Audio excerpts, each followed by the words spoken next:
फारूक अब्दुल्ला के बयान पर इस वक्त जम्मू कश्मीर में भीषण बयानबाजी जारी है। फारूक अब्दुल्ला के बयान पर बीजेपी ने पलटवार किया है।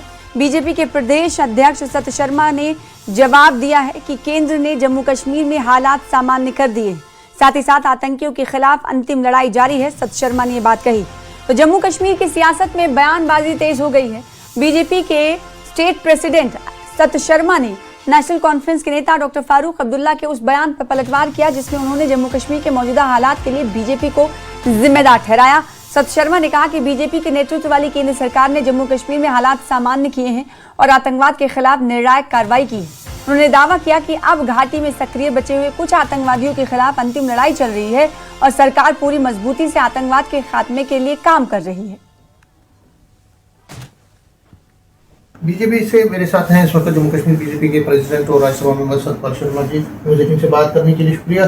सीधा हमला बीजेपी पे किया है आज फारूक अब्दुल्ला ने दोबारा लगातार दूसरे दिन, और ये कहा है, सवाल उठाया आप पे कि आप तो कहते हैं कि हालात ठीक हो गए, तो ये जो आतंकवादी हैं ये कौन है, कहाँ से आए हैं, ये क्या हो रहा है, सवाल उठा रहे हैं आप पे। देखिए, समय की नज़ाकत को, परिस्थितियों को नेशनल कॉन्फ्रेंस के लीडर जो है वो समझते नहीं। हम सब के ध्यान में है कि आतंकवाद का सफाया हो चुका है, इसमें कोई दो राय नहीं। लगभग सारे आतंकी जो हैं वो मार गिराए गए हैं। लॉ एंड ऑर्डर के तौर पर अगर हम यहाँ की परिस्थिति देखें तो अच्छी परिस्थिति की तरफ जो है वो अग्रसर है।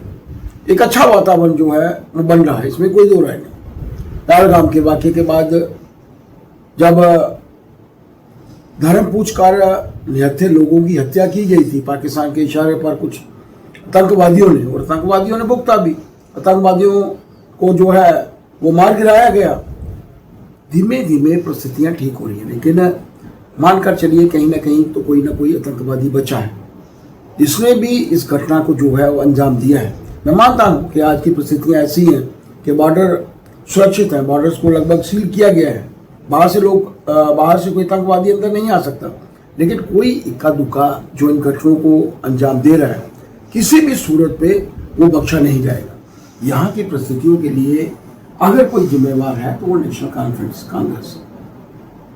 आप सबके ध्यान में रहना चाहिए कि जब भारतीय जनता पार्टी गठबंधन सरकार में थी उस वक्त की परिस्थितियों में जो एक वाक़या हुआ था, आप लोगों के ध्यान में रहना चाहिए कि आतंकवादी को मार गिराया था, बुरहान वानी को, और उसके बाद बैठकें जो थी मुख्यमंत्री द्वारा बुलाई जाती है, लेकिन पहली बैठक में नेशनल कॉन्फ्रेंस जो है वो निर्धारित रहती है।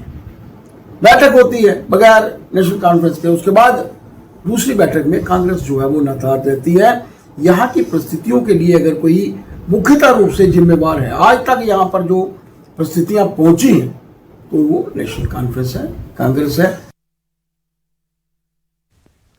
आगे बढ़ेंगे कुछ और खबरों की तरफ। फारूक अब्दुल्ला ने जो बयान दिया था, इसी से जुड़े हुए बयान को आपको सुनाते हैं जिस पर सियासत इस वक्त जारी है, जिस पर आप अब से कुछ देर पहले सत शर्मा की बात सुन रहे थे। अब आपको बताते हैं कि फारूक अब्दुल्ला ने क्या कहा था, कि जिसके बाद ये बयानबाजी जो है शुरू हुई, जहां उन्होंने बीजेपी पर तंज कसते हुए मौजूदा हालात के लिए बीजेपी को जिम्मेदार ठहराया था।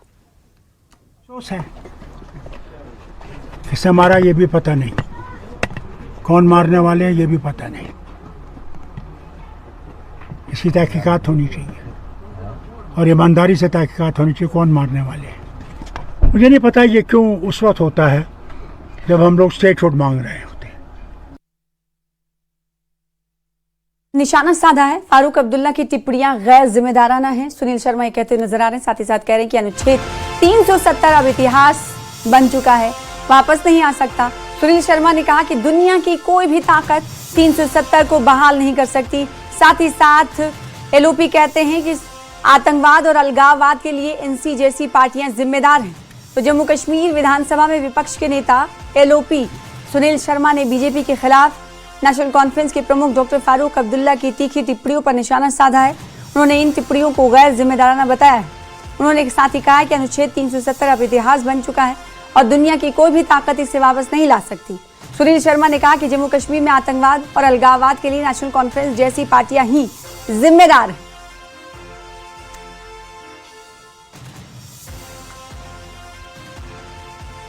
उठा रहे हैं कि आप लोग भी या एजेंसीज भी ये कहती है कि कोई आतंकवादी नहीं है, तो ये जो आतंकवादी फिर कैसे हैं, उनके आइडेंटिफाई कीजिए, उनको प्रूव कीजिए, उनको इन्वेस्टिगेट कीजिए कि ये कौन है। मतलब उनको ये लग रहा है, जो कहने का उनका तात्पर्य है कि कहीं ना कहीं हो सकता है कि कुछ एलिमेंट्स हैं जो कि सैबोटेज कर रहे हैं किसी बड़े प्रोसेस को, इसलिए ये चीज़ें हो रही हैं। जिनको आतंकवाद दिख नहीं रहा है उनको बताइए कि परसों जो क्लिप वायरल हुई थी, जो वीडियो कैमरा क्लिप वो वायरल हुई थी उस आतंकवादी की जिसका घर भी उड़ाया है, वो कौन था? क्या वो आतंकवादी नहीं था? आप क्यों जब उसके घर को उड़ाए क्यों आप सामने आए बचाने के लिए? क्यों आप चिल्ला रहे हो? जो ही जांच होती है 5-10 लोगों की, तो हमने कब कहा कि भाई 0% यहाँ पे आतंकवाद है? हमने कहा कुछ अभी यहाँ बचे हैं जिस पे सिक्योरिटी फोर्सेस अभी काम कर रही है, और ये लोग जब इस प्रकार के स्टेटमेंट्स देते हैं तो वो आतंकवादी एनकरेज होते हैं क्योंकि उनको ये प्रोटेक्शन देते हैं। हम कह रहे हैं कि कुछ % हैं, लेकिन इस बात को कभी आप रूल आउट नहीं कर सकते कि पिछले 1.5 साल से एक भी आतंकवादी नहीं बना। जिस जम्मू कश्मीर में 200 आतंकवादी पर ईयर बनते थे, वहाँ पे आज कोई बन नहीं रहा है, तो ये आप बात मानोगे ही नहीं। इसको आप ऐसे ही निकाल दोगे क्या? एक 2 सवाल लास्ट में लेना चाहता हूँ। एक सवाल तो जो उमर अब्दुल्ला कह रहे हैं, वो कह रहे हैं कि LOP को पता ही नहीं चलेगा कि जब स्टेटहुड आएगा, वो सुबह जागेंगे तो उनको लगेगा पता कि स्टेटहुड आ गई, क्योंकि ये तो अमित शाह जी और मोदी जी को कर रहे हैं।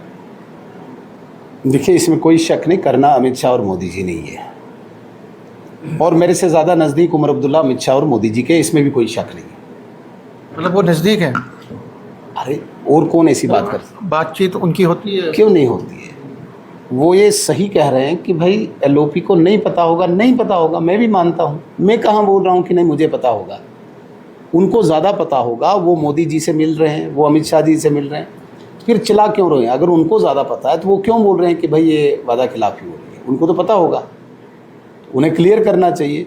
मैंने कहा कि वो मुझसे ज़्यादा नज़दीक है मोदी जी के, अमित शाह जी के, तो क्लियर करे क्या बोला है।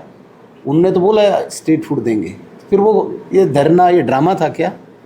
ये चिल्लाना, ये ड्रामा था क्या? ये सिर्फ अपने फ्लॉक को इकट्ठे रखने का ड्रामा था? जब उनको पता है, मैं नहीं हूँ, मैं कम नज़दीक हूँ, मेरे से ज़्यादा नज़दीक हूँ, मैं इस बात को स्वीकार करता हूँ। उधर एनसी ने बीजेपी पर वादा खिलाफी का आरोप लगाया है। राज्य का दर्जा बहाल ना करने पर बीजेपी माफी मांगे। नासिर असलम वानी कह रहे हैं, नासिर चुनाव से पहले दर्जा बहाल करने का वादा किया गया था। साथ ही साथ नासिर असलम वानी कह रहे हैं कि हालिया बयान पुराने वादों के खिलाफ है। साथ ही साथ उन्होंने कहा कि कैबिनेट विस्तार पर फैसला सीएम उमर अब्दुल्ला करेंगे। जम्मू कश्मीर में इस राज्य का दर्जा बहाल करने के मुद्दे पर सियासत गर्मा गई है। मुख्यमंत्री उमर अब्दुल्ला के सलाहकार नासिर असलम वानी ने बीजेपी पर तीखा हमला बोला है। वानी ने कहा कि बीजेपी ने चुनाव प्रचार के दौरान जम्मू कश्मीर को फिर से राज्य का दर्जा देने का वादा किया था, लेकिन अब पार्टी का यह कहना है कि नेशनल कॉन्फ्रेंस सरकार के कार्यकाल में राज्य का दर्जा बहाल नहीं किया जाएगा, उसके पुराने वादों से अलग है। उन्होंने कहा कि बीजेपी को जम्मू कश्मीर के लोगों से माफी मांगनी चाहिए। साथ ही साथ उन्होंने कहा कि कैबिनेट विस्तार को लेकर अभी किसी को नहीं मालूम विस्तार कब होगा, और ये फैसला पूरी तरह से मुख्यमंत्री उमर अब्दुल्ला के अधिकार क्षेत्र में है, दायरे इख्तियार में है कि किसे कैबिनेट में शामिल करना है और किसे नहीं। मीडिया की जो इस वक्त ज़ीनत बन चुकी है खबर के कैबिनेट एक्सपेंशन हो सकता है, नए चेहरे सामने आ सकते हैं, जो आए हैं उन्हें शायद बिठाया जा सकता है। क्या कहा जा रहा है कि हफ्ते के अंदर, 2 हफ्ते अंदर? तो अगर आपसे पूछा जाए वज़ीर आला के मंत्री मुशीर होने के बाद, कब तक मुमकिन है और क्या हो सकता है? अगर सच बात सुने तो किसी को ये पता नहीं। ये मैंने पहले भी कहा है, आपसे भी शेयर किया है। ये प्रेरोगेटिव है सिर्फ चीफ मिनिस्टर। वो किसको अपनी काबिना में लेंगे, किसको काबिना से बाहर रखेंगे, क्या तोसी करेंगे, किसको क्या पोर्टफोलियो लेंगे। बाकी जितने भी लोग आपसे ये बात करें वो सिर्फ हवाई घोड़े दौड़ाएंगे, क्योंकि किसी को कुछ पता नहीं, और न वक्त का पता है, न नए उस निज़ाम का पता है, न किसी को गिराने का पता है, न किसी को बनाने का पता है। ये चीज़ अगर कोई वाज़ेह कर सकते हैं तो चीफ मिनिस्टर साहब कर सकते हैं, और इंशाल्लाह मुझे लगता है उनके जहन में जब होगा तो वो जरूर शेयर करेंगे। बीजेपी का कहना है, खासतौर पर LOP या दीगर लोग, वो कह रहे हैं कि जिस तरह जंतर मंतर पर एहतजाज हुआ, नेशनल कॉन्फ्रेंस कह रही है कि शायद हमें स्टेटहुड वापस मिलेगा, न स्टेटहुड वापस मिलेगा, न बाकी चीज़ें मिलेंगे, नेशनल कॉन्फ्रेंस के दौर में खासतौर नहीं मिलेंगे। इस पर आप किस तरह दिमलोट जो टेक? तो उनको वाजे करना चाहिए था ना, उन्होंने इलेक्शन से पहले वाजे करना चाहिए था कि अगर नेशनल कॉन्फ्रेंस इलेक्शन जीती है तो ये नहीं मिलेगा। फिर लोग भी अपना फैसला करते हैं। और ये बात उन्होंने यहाँ भी वाज़ा करनी चाहिए थी, इनको जम्मू में भी वाज़ा करनी चाहिए, क्योंकि कैंपेन के दौरान इनके भी जब आप देखें तो ये भी ये कहते थे कि इलेक्शन के बाद स्टेटहुड मिलेगा। इन्होंने जम्मू के लोगों को गुमराह किया, कश्मीर के लोगों को भी गुमराह किया। वहाँ इनको बोला कि हम स्टेटहुड ला रहे हैं, यहाँ इनको ख्याल था कि नेशनल कॉन्फ्रेंस नहीं आएगी तो इसलिए हम देंगे, लेकिन इनके दोनों चीज़ें जो है गलत साबित हुई। इनको इस चीज़ का बाज़ाब्ता माफ़ी मांगनी चाहिए, क्योंकि ये बातें इनको इलेक्शन से पहले लोगों के सामने वाज़ह करनी चाहिए। उधर बारामूला में सुरक्षा बलों ने बड़ी कार्रवाई करते हुए एक ओवरग्राउंड वर्कर यानी OGWs और आतंकियों के मददगार को गिरफ्तार किया है। सुरक्षा एजेंसियों के मुताबिक पकड़े गए व्यक्ति के पास से हथियार और गोला बारूद भी बरामद किया गया है। इस कार्रवाई के बाद पूरे इलाके में सुरक्षा व्यवस्था और कड़ी कर दी गई है। सुरक्षा बलों ने संदिग्ध लोगों की गहन जांच शुरू कर दी है और इलाके में तलाशी अभियान तेज कर दिया है। अधिकारियों का कहना है कि आतंकियों के नेटवर्क और उनके मददगारों के खिलाफ अभियान लगातार जारी रहेगा। तो बारामूला की ये तस्वीर है। OGWs को सुरक्षा बलों ने पकड़ा है। OGWs वो होते हैं जो आतंकियों के मददगार होते हैं, जो लॉजिस्टिक्स आतंकियों को देते हैं, खबरें देते हैं, सामान मुहैया कराते हैं। तो एक आज बारामूला से OGW गिरफ्तार किया गया है। उसके बाद इलाके में सख्त सुरक्षा का पहरा है, गहन जांच जारी है। बारामूला में सुरक्षा बलों की ये कार्रवाई देखी गई है। डॉग स्क्वाड और पूरा अमला तैनात है इलाके में और OGWs की गिरफ्तार किए जाने की खबर है, लेकिन ये नहीं अभी तक पता चल पाया है, क्योंकि उस OGW से पूछताछ जारी होगी। पूछताछ में पता चल पाएगा कि कब से वो आतंकियों को लॉजिस्टिक्स फराहम करता रहा है, देता रहा है, मुखबरी करता रहा है। जम्मू कश्मीर के कुलगाम आतंकी हमले को लेकर नया पर्दाफाश हुआ है। खुफिया एजेंसियों को शक है कि कुलगाम आतंकी हमले को लश्कर-ए-तौयबा के आतंकी लतीफ ने अंजाम दिया है। इस हमले में 2 लोगों की धार्मिक पहचान की गई। हिंदू होने पर फिर उन्हें गोली मारकर हत्या कर दी गई। उस समय वहां करीब 250 लोग मौजूद थे। आतंकियों ने लोगों को रोका, उनके नाम पूछे और पहचान की। हिंदू होने की पुष्टि होने पर 2 लोगों को निशाना बनाकर गोलियां मार दी। इस हमले के पीछे लश्कर-ए-तौयबा का हाथ होने की जानकारी मिली थी, जिसके बाद में आधिकारिक बयान के जरिए भी पुष्टि हुई। खुफिया सूत्रों का दावा है कि लतीफ पहले भी अनंतनाग में हुए उस हमले में शामिल रहा है और उसमें AK-47 का इस्तेमाल करता है। एजेंसियां ये भी जांच कर रही हैं कि इस बार उसने सीमित संसाधनों के साथ इस हमले को क्यों अंजाम दिया। सूत्रों के अनुसार लतीफ हाल ही में मारे गए आतंकी जाकिर गनई का करीबी सहयोगी था। दोनों कुलगाम, शोपियां और अनंतनाग में आतंकी गतिविधियों को अंजाम देने वाले सक्रिय मॉड्यूल का हिस्सा रहे हैं। साथ ही ये दावा भी किया जा रहा है कि 5 स्थानीय आतंकी घाटी में अभी सक्रिय हैं।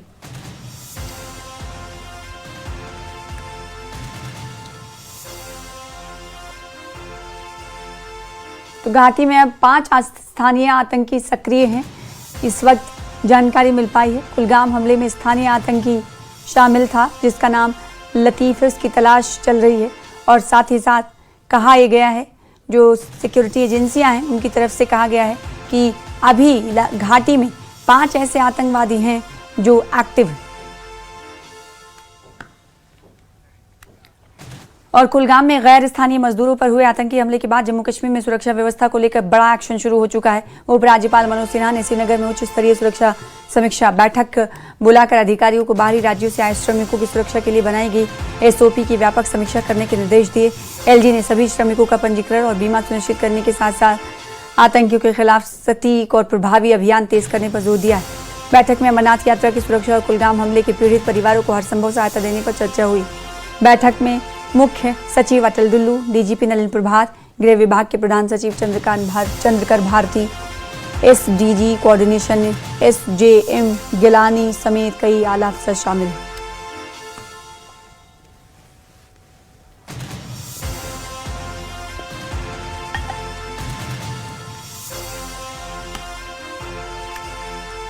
कुलगाम में हाल ही में हुए आतंकी घटना के बाद जम्मू कश्मीर में सुरक्षा व्यवस्था और सख्त कर दी गई है। खासतौर पर जम्मू के यात्री निवास परिसर और उसके आसपास सुरक्षा एजेंसियों ने हाई अलर्ट जारी कर सुरक्षा घेरा मजबूत कर दिया है।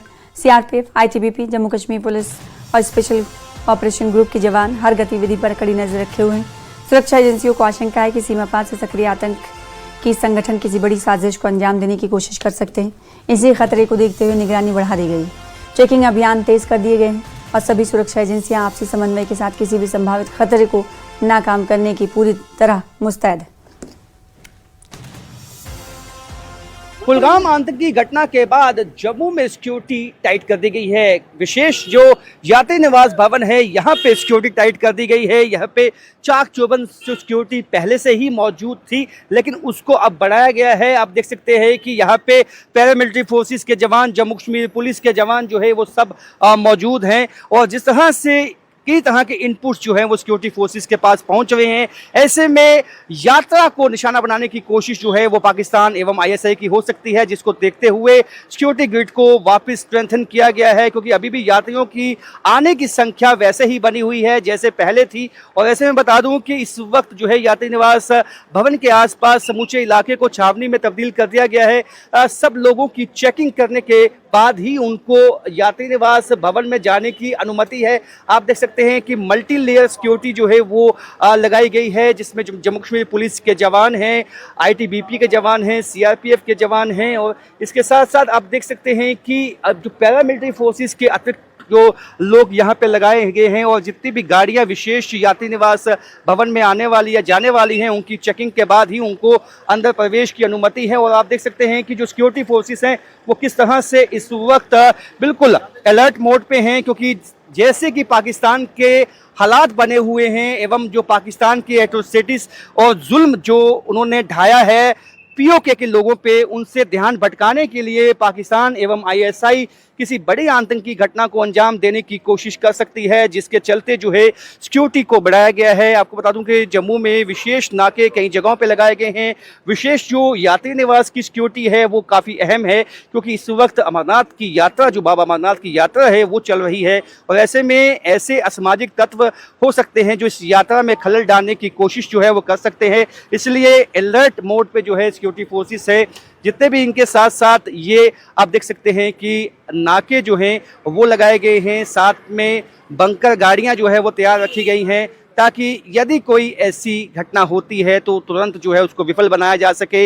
हमारे जो सिक्योरिटी जवान हैं वो रात दिन डटे हुए हैं, मोर्चे पे डटे हुए हैं और एक ही इनका मकसद है कि इस यात्रा को जो है सुनिश्चित करना है कि बिल्कुल सुरक्षित तरीके से ये यात्रा जो है वो सफल हो, क्योंकि रिकॉर्ड संख्या में यात्री जो है इस दफ़ा यहाँ पहुँचे हैं जम्मू में, जिसका फ़ायदा सबको मिला है। और आप देख सकते हैं कि यही कमोवेश स्थिति है कि जिस तरह से पाकिस्तान के अंदरूनी हालात हैं, वहाँ पे जो प्रशासन है, वहाँ की हुकूमत है, उसके खिलाफ लोगों का गुस्सा जो फूट रहा है, पीओके में जो हालात है उसको देखते हुए ऐसी आशंका हमेशा से बनी रहती है कि पाकिस्तान अपनी जनता का ध्यान भटकाने के लिए कोई बड़ी घटना को अंजाम दे सकता है। लेकिन ये जवानों का हौसला ही है जिसके चलते अभी तक पाकिस्तान अपने नापाक मंसूबों में कामयाब नहीं हो पाया है और आगे भी नहीं हो पाएगा। राजन वैद, न्यूज़ 18 जम्मू। तो कुलगाम में हालिया आतंकी घटना के बावजूद अमरनाथ यात्रा पर निकले श्रद्धालुओं के उत्साह और आस्था में कोई कमी नहीं दिख रही। देश भर से श्रद्धालु जम्मू के यात्री निवास पहुंच रहे हैं और बम बम भोले के जय घोष से पूरा माहौल भक्तिमय बना हुआ है। श्रद्धालुओं का कहना है कि आतंक जैसी घटनाएं उनकी आस्था को डिगा नहीं सकती। उन्हें भारतीय सेना और सुरक्षा बलों पर पूरा भरोसा है। और भोलेनाथ के भक्तों का उत्साह वैसा ही बना हुआ है जैसा कि पहले दिन हमें देखने में आया था। हालांकि कुलगाम में जो घटना घटित हुई उसके बाद भी जो यहाँ यात्रियों का उत्साह है वो कम नहीं हुआ है। अभी भी यात्री निवास भवन में जो है काफी संख्या में जो है यात्री पहुंच रहे हैं और बाबा भोलेनाथ के भक्त जो है उनके जय घोष लगाते हुए अभी भी देखे जा सकते हैं। और ये यात्रा का उत्साह ही है कि अभी भी कोई कमी नहीं आई है। अभी भी लगभग जो है 3865 यात्री जो है आज बालटाल के लिए निकले यहाँ से। इनसे जानेंगे, हालांकि कुलगाम में घटना हुई लेकिन भक्तों के उत्साह में कोई कमी नहीं। कोई कमी नहीं है। हम लोग बाबा बर्फानी के परम भक्त हैं। हम लोग बिहार से आए हैं, गया से बिलोंग करते हैं, बुद्ध की नगरी से हैं। और सबसे बड़ी चीज है कि एक बिहारी 100 पर भारी। बिहारी ऐसा एक चीज है कि उसमें डरने का कोई नाम चीज नहीं है। कुछ भी हो जाए हम लोग बाबा बर्फानी को दर्शन करेंगे। जब भी बुलावा आएगा जरूर पहुंचेंगे। अपनी सेना पे कितना विश्वास आपको, अपनी सिक्योरिटी फोर्सेस पे? Sir, Indian army must, Indian army, ITBP, Jammu police, ये सब बहुत मस्ट है हम लोग के लिए। आज उन्हीं के दिन से हम लोग बिहार से चल कर आते हैं, गया से चल कर आते हैं, तो उनका सुरक्षा के अनुभव से। दूसरा चीज है कि आज बाबा बर्फानी से हम यही मांगते, तबर भी यही मांग किए थे, बाबा बिहार में बारिश अच्छा हो ताकि फसल अच्छा हो, ताकि हमारे किसान ये न कहें जय जवान जय किसान। बिल्कुल, आप क्या कहेंगे? हम तो बहुत खुश हैं। पहला बार जा रहे हैं, 2 बार तो पास नहीं मिली तो हम लौट गए, लेकिन फिर श्रद्धा बना करके हम बाबा बर्फानी के दर्शन करेंगे, चाहे जितना टाइम लगे। दर्शन करके ही जाएंगे आप जी लोग? हाँ, दर्शन करके ही। आप क्या कहेंगे? कोई खौफ तो नहीं किसी तरह का? नहीं, किसी प्रकार का कोई डर नहीं है। हम लोग बाबा बर्फानी का दर्शन करने के लिए पहली बार जा रहे हैं, कोई डर भय नहीं है। हाँ, आप क्या कहेंगे? उत्साहित, काफी खुश दिखाई दे रहे हैं। हाँ, पहली बार जा रहे हैं, कोई दिक्कत नहीं है कभी। अपनी सेना में कितना विश्वास है आप? हाँ, विश्वास है हम लोग का। इंडियन आर्मी बहुत सुरक्षित रहती है। सुरक्षित रखती है, आप क्या कहेंगे? ठीक है, बिल्कुल सही है। यहाँ जो आपके लिए अरेंजमेंट्स हैं, आपके लिए जो व्यवस्था की गई है, कैसी लगी? अच्छी है, कोई दिक्कत तो नहीं आई? नहीं कोई क्या कहेंगे? इंडियन आर्मी को पूरा भरोसा है, इसलिए हम लोग वहाँ से आए हैं। पहली बार हम लोग बाबा बर्फानी के दर्शन करने जा रहे हैं। ओके, आप क्या कुछ कहने वाले थे क्या? आज सारे लोग को यही बोलते हैं कि अपने देश के जवान पर भरोसा विश्वास करके रहें, क्योंकि ये जो इंडियन आर्मी हो, ITBP हो, या जम्मू पुलिस हो, या पैरा कमांडो हो, ये लोग अपने परिवार को छोड़कर हम लोग की सुरक्षा के लिए रहता है। हम इनके लिए जय हिंद सैल्यूट करते हैं इंडियन आर्मी को। बिल्कुल सैल्यूट करते हैं इंडियन आर्मी को, सिक्योरिटी फोर्सेस को। लेकिन एक बात साफ है कि किसी तरह की घटना, किसी तरह की आंतरिक घटना का कोई भी इम्पैक्ट इन यात्रियों पे दिखाई नहीं दे रहा है और उसी तरह उत्साह बना हुआ है। दर्शन करके ही जाएंगे, इनका कहना है। राजन वैद, राजौरी से खबर है, जहां बाढ़ के बाद नदी का बहाव बदल चुका है। खेतों मकानों पर मंडरा है खतरा। प्रशासन से लगाई गई है तत्काल सुरक्षा और राहत की गुहार। लोगों से नदी से दूर रहने की अपील भी की जा रही है। तो राजौरी जिले के साज गांव में हालिया बाढ़ के बाद हालात परेशानी का सबब बने हुए हैं। नदी का बहाव बदल जाने से नदी के बहाव का रास्ता बदल जाने से ग्रामीणों में दहशत का माहौल है। पानी अब नए रास्ते की ओर बढ़ रहा है, जिससे आसपास के खेतों मकानों और अन्य संपत्तियों को खतरा पैदा हो गया। स्थानीय लोगों ने प्रशासन से सुरक्षा और राहत के इंतजाम करने की मांग की है। ग्रामीणों का कहना है कि अगर समय रहते नदी के बहाव को नियंत्रित करने के लिए जरूरी कदम नहीं उठाए गए तो बड़ा नुकसान हो सकता है। फिलहाल प्रशासन स्थिति पर नजर बनाए हुए और प्रभावित इलाके का आकलन किया जा रहा है। साथ ही लोगों से सतर्क और नदी किनारों से दूर रहने की अपील की जा रही है।